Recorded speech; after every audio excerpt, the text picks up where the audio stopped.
Uma sensação pode vir que eu tô um vulcão. Tá descontrolada toda essa tara e não para porque a coisa fica mara. Vou te ganhar no cansaço, no cansaço, no cansaço.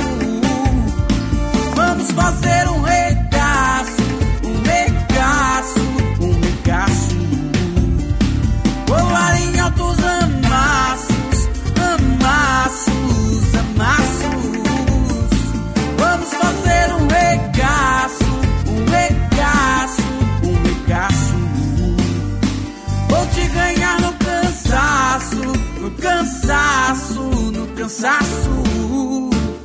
Vamos fazer um regaço, um regaço, um regaço. Volar em altos amassos. Vou te ganhar no cansaço, no cansaço, no cansaço. Vamos fazer um regaço, um regaço, um regaço. Voar em altos amassos, amassos, amassos. Vamos fazer um regaço, um regaço, um regaço. Vou te ganhar no cansaço, no cansaço, no cansaço. Vamos fazer um regaço, um regaço, um regaço. Volar em altos amassos, amassos, amassos.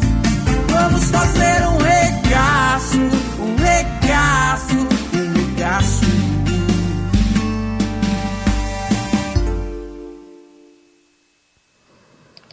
Ladies and gentlemen, here it is, the most listened to radio show on the planet. Even the other stations are tuned in too.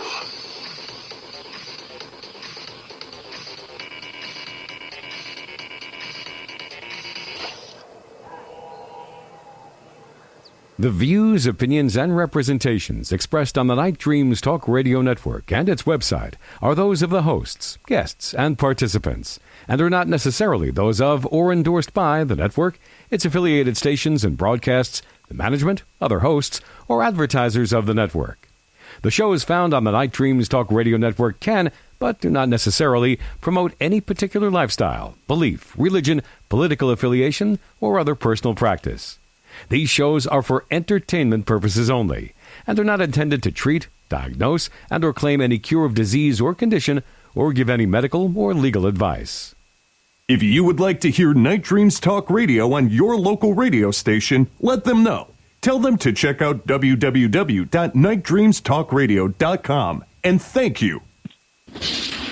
Coming to you from some far point station, like a cosmic tumbleweed, both north and south of the Pleiades. Here's your host, Gary Anderson. Boy, that thunder just rolled in here all of a sudden. Anyway, tonight we got Jason-Offutt by demand from you guys because he has some great stories about cryptids all around the United States. Hey, Jason, my friend, how are you doing? I'm doing terrific. Thanks for having me back on. Well, last time you were on, the people really loved having you on the show, so that's why you're here. Thank them. Oh, yeah.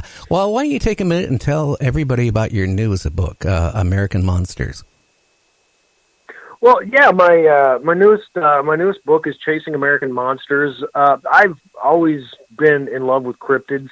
As a kid, with the Scholastic Book Club, order form came around in elementary school. I'd pick books on the Loch Ness Monster and Yeti. That's what I wanted to read about. I didn't care about biographies of baseball players. So I've been interested in them in a long time, and I've read a lot of books, and one of the things that seemed to be missing from a lot of them was there weren't any from around where I was. So I figured a lot of people around the country had that same issue, that they wanted to read about local monsters.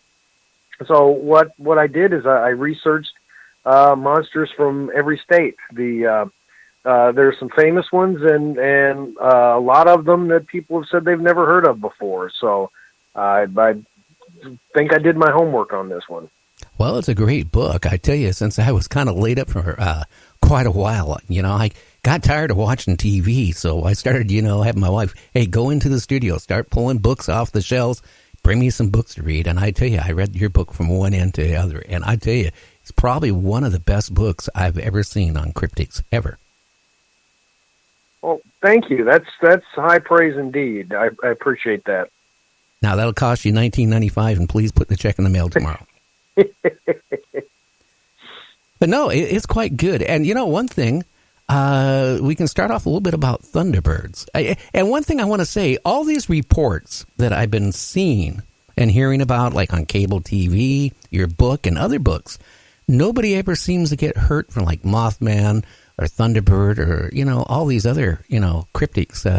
But let's start off with Thunderbird. Maybe you can tell your theory is why people aren't being hurt by these monsters.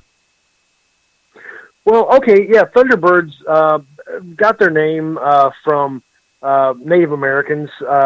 They were enormous birds that lived on the tops of mountains, and when they flapped their wings and took off, they made so much noise. It was the sound of thunder, which is where they get their name. They also, reportedly would, bring lightning and things like that.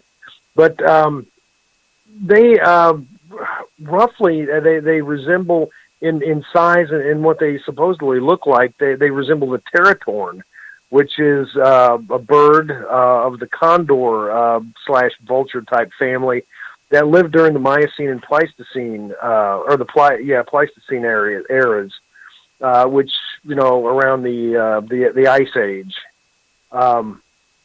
And you know what? They could, the thought is maybe, these things are still around because there are a lot of reports from around the country. I know there have been some from Pennsylvania and from Alaska and from the American Southwest of people seeing these enormous birds, with wingspans of like 20 feet. I really think that there are some animals out there that have survived that we haven't, science hasn't put their finger on yet. Oh, yeah. But I think, too, some of the people that see them, because they, a lot of reports come in at nighttime. And you got, like pelicans, for example, have been shifting because of Earth changes, our magnetic field, our weather changes, I think has a lot to do with birds migrating, different areas than what, people are used to. And, if you saw a pelican, for example, late at night, or not late at night, at dusk, for example, you could really interpret that bird as maybe being, something else. Thunderbird. Right. Yeah. Well, and I've seen pelicans up close, and they're good sized birds, but they're not gonna be mistaken by like for example, there was a pilot in Alaska who was was flying a small plane, and he thought another plane was approaching, and he looked out his window, and it was a bird that was the size of the airplane that he was piloting, and it flew next to him for a while and then veered off. That wasn't a pelican, but I do think that out there when it comes to not just birds, but Bigfoot and all sorts of other cryptids, that there are a lot of misidentifications as well. Oh yeah, after I told you about my encounter back in the early 2000s of a Bigfoot. Maybe in my mind since then, because I had a lot of time to think, maybe it was somebody that escaped the draft during the Vietnam War and moved up in the Canadian Rockies and haven't had a bath, and it was hairy all over. I don't know. But, there's creatures out there. We just don't know what they are. And, I mean, you see them, and it's not when you're out looking for them. It's, when you're not looking for something. That's when all of a sudden, one of these cryptids appear.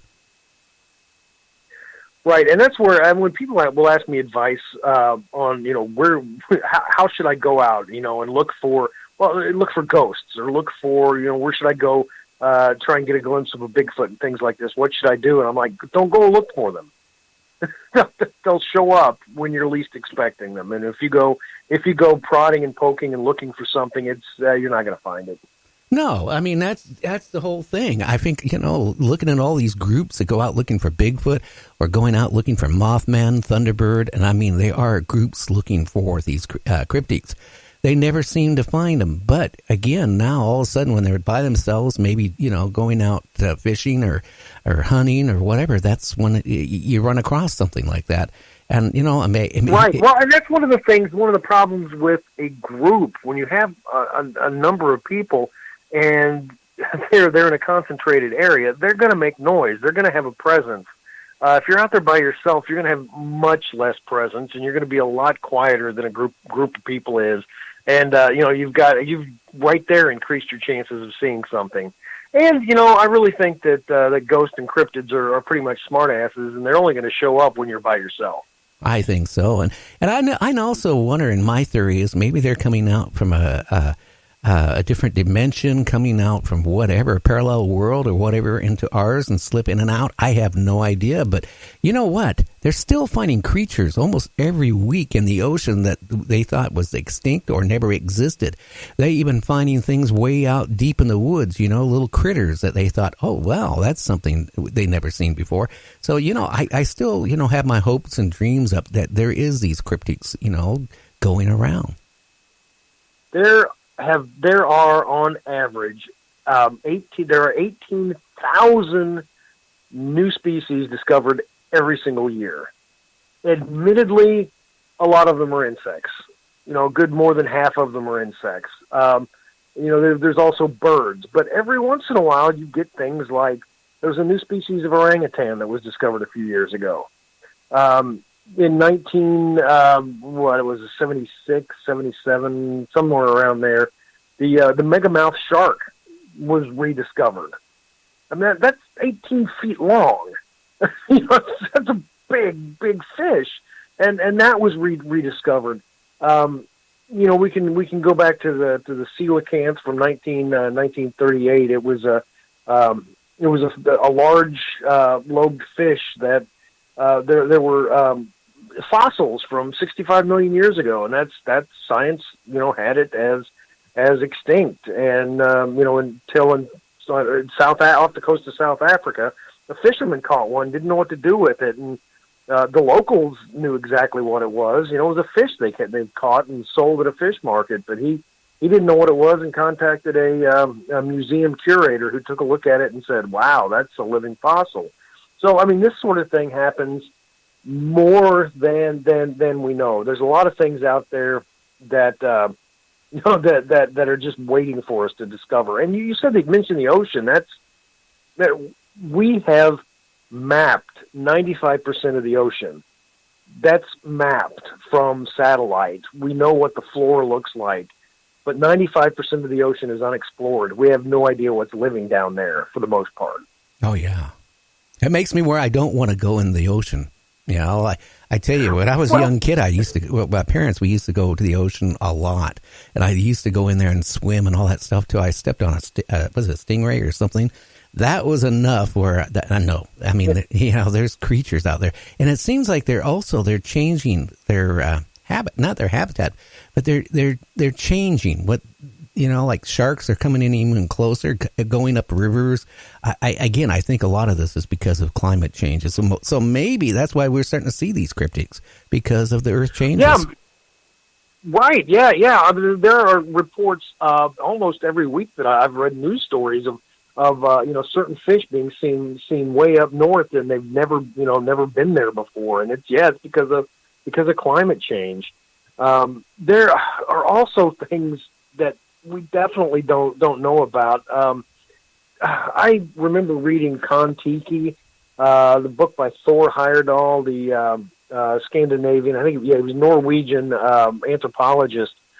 Back in the 1950s, he wanted to prove a hypothesis that he had, that the Polynesian islands were populated by people from Peru, because there were a lot of similarities with legends and language and some architecture. So to prove it, he and some other Norwegians built a raft that the Peruvians would have built, 1,000 some years ago. and they sailed it out 4,000 miles, 4,000 or 5,000 miles, to prove their point. But